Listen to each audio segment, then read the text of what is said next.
जय श्री राधे, जय श्री कृष्ण। प्यारे मित्रों, आपका हार्दिक स्वागत मेरे YouTube चैनल अनिल कौदंड में। आइए, आज का विषय बहुत ही ज्ञानवर्धक है और दैनिक जीवन में हमको इन चीज़ों का ध्यान रखना चाहिए। हम लोग पूजा पाठ करते हैं और ये अक्सर सुना गया है कि हम लोग पूजा पाठ इतना करते हैं, मंत्र जाप घंटों करते हैं, लेकिन हमको फिर भी उतना फल नहीं मिल रहा। तो आज मैं आपको ये बताऊंगा कि हमसे जाने अनजाने में कभी कभी कुछ ऐसी गलतियां हो जाती हैं जो हमको मालूम नहीं होती।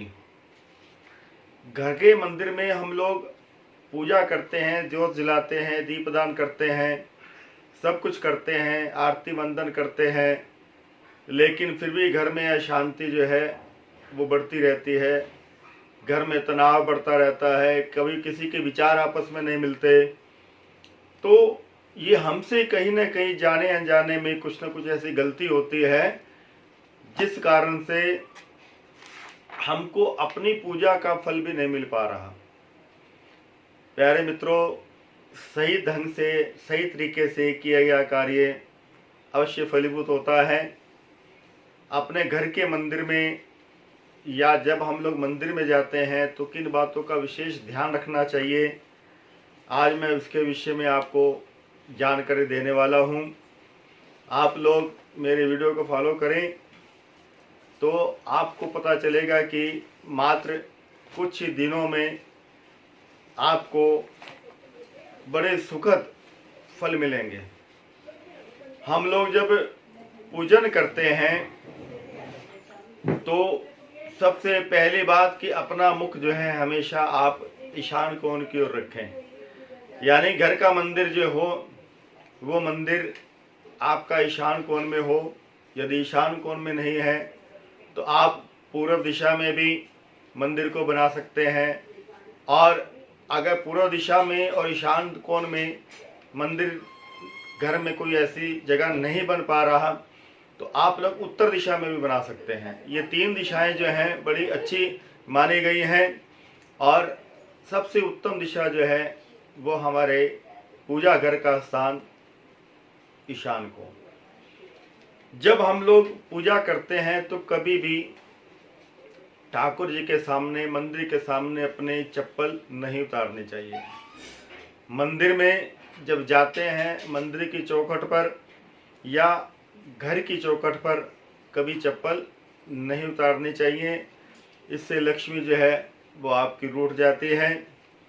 मंदिर में हम लोग जाते हैं, परिक्रमा करते हैं, परिक्रमा करते करते भगवान के मुख का दर्शन करते करते जब हम लोग परिक्रमा करते हुए पीछे की ओर जाते हैं तो भगवान के पीठ की तरफ भी हम लोग प्रणाम करते हैं। शास्त्र ये कहता है कि भगवान की पीठ में अधर्म का वास है। भागवत में भी ये वर्णन आया कि भगवान के मुख में धर्म है और भगवान की पीठ में अधर्म जो है ये वास करता है। इसलिए पीठ पर प्रणाम नहीं करना चाहिए परिक्रमा करते हुए। लेकिन अक्सर मैंने देखा कि लोग मंदिर में परिक्रमा करते हैं, परिक्रमा करते हुए जब भगवान के पीछे की ओर यानी कि मंदिर के पीछे की ओर हम लोग जाते हैं तो पीठ पर भी प्रणाम करने लगते हैं जहाँ पर अधर्म का वास है। तो प्यारे मित्रों, शास्त्र जो है इसकी इजाज़त हमको नहीं देता। इस बात का भी आप लोग ध्यान रखें। और प्रातःकाल सूर्योदय होने से पहले आप उठ जाएं, और सबसे उत्तम पूजा प्रातःकाल 4 बजे से 6 बजे तक। प्यारे मित्रों, इस समय ऐसी दिव्य शक्तियां जो है आकाश में विचरण करती हैं, ऐसी देव शक्तियां आकाश में विचरण करती हैं जो प्रातःकाल 4 बजे से 6 बजे के मध्य में अपनी पूजा पाठ मंदिर में या अपने घर में वो संपूर्ण कर लेते हैं। तो आप इस बात का भी ध्यान रखें। घर में कभी भी दुर्गा माता के क्रोधित स्वरूप का चित्र ना लगाएं। माता क्रोध में हो ऐसा कोई चित्र घर के अंदर नहीं लगाना चाहिए। माँ जो है आशीर्वाद रूप में माँ दुर्गा का चित्र जो है आप घर में लगाएं ताकि घर में सुख शांति बढ़ती रहे। और जब घर में हम लोग पूजा करते हैं मंदिर में, तो पूजा करने के बाद ज्योत को शांत होने के बाद आप उस मंदिर को लाल रंग के कपड़े से या पीले रंग के कपड़े से उसके द्वार को ढक दें। इस बात का आप लोग ध्यान रखें। कभी भी भगवान को सूंघे हुए फूल या कोई जूठी वस्तु या जिसमें दृष्टि दोष हो, ऐसी कोई भी वस्तु भगवान को अर्पण नहीं करनी चाहिए। आप ना करें।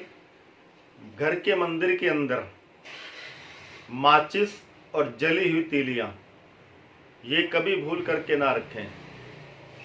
हम लोग मंदिर में भी जाते हैं, माचिस से जलाते हैं और दीपदान जब करते हैं तो जली हुई तीली जो है मंदिर में फेंक देते हैं। प्यारे मित्रों, ये एक बहुत बड़ा दोष है, आप इस बात का ध्यान रखें। और कभी भी घर के मंदिर में आप अपने पूर्वजों की तस्वीर ना लगाएं। जो पूर्वज शरीर को छोड़ करके चले गए, जो मृतक हैं, उनकी तस्वीर कभी भी घर के मंदिर में, पूजा घर में हमको नहीं लगानी है।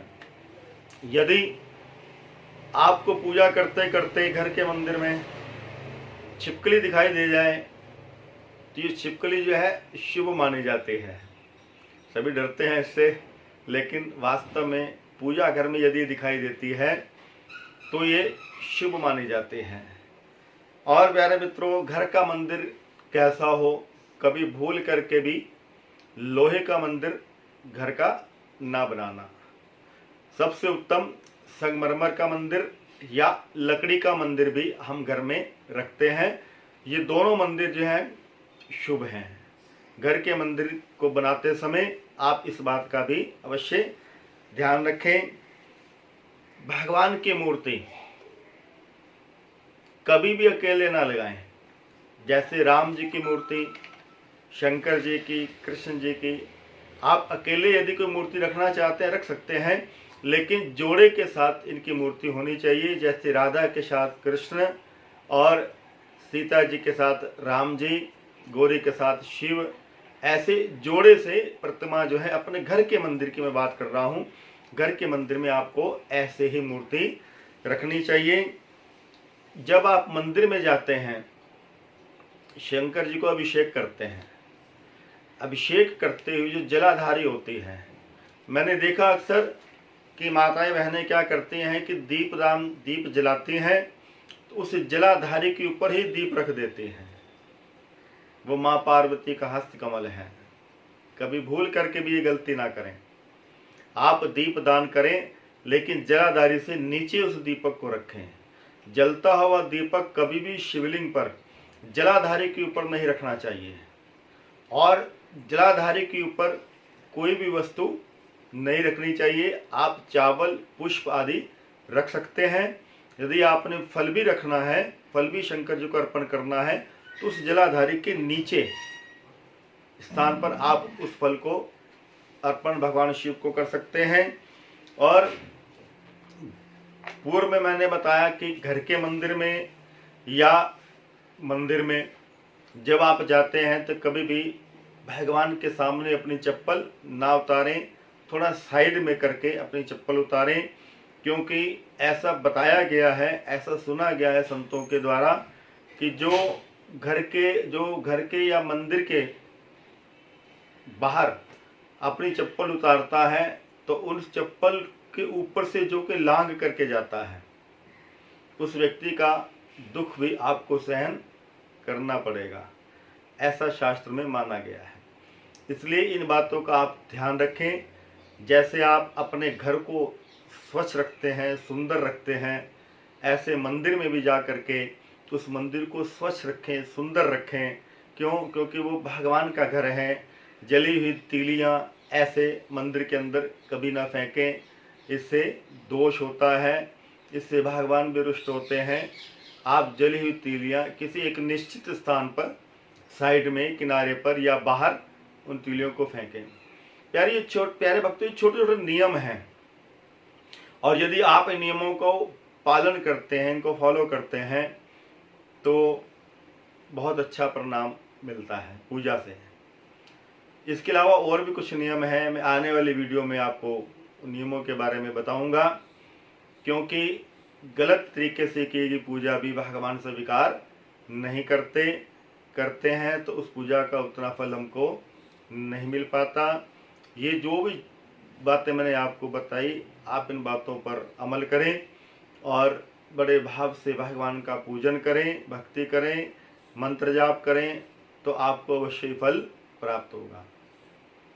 कैसी लगी प्यारे मित्रों ये वीडियो? छोटे छोटे नियम जो है, मैंने छोटी छोटी बातें जो हम लोग अनजाने में कर देते हैं, वो मैंने आपको सही तरीके से करने का तरीका विधान बताया है। आप इस हिसाब से इस तरीके से घर के मंदिर में पूजन करें और बाहर मंदिर में भी जाते हैं तो वहाँ भी ऐसे ही करें, तो आपको निश्चित ही अपनी पूजा का फल जो है अवश्य मिलेगा। प्यारे मित्रों, यदि कुछ पूछना चाहते हैं तो मेरे नीचे दिए गए नंबर पर आप मुझको व्हाट्सअप करें। ज्योतिष वास्तु के विषय में, ज्योतिष के विषय में, हस्तरेखा के विषय में, अपनी जन्म कुंडली दिखाना चाहते हैं, जन्म पत्रिका विवेचन करवाना चाहते हैं, कुंडली का मिलान करवाना चाहते हैं, या और भी अन्य कोई ऐसी धार्मिक गतिविधि के बारे में मुझसे पूछना चाहते हैं, आप मुझको व्हाट्सअप करें। मैं आपके प्रश्न का उत्तर व्हाट्सएप के माध्यम से अवश्य दूंगा। मैं पंडित अनिल कोदंड। जय श्री कृष्ण, जय श्री राधे।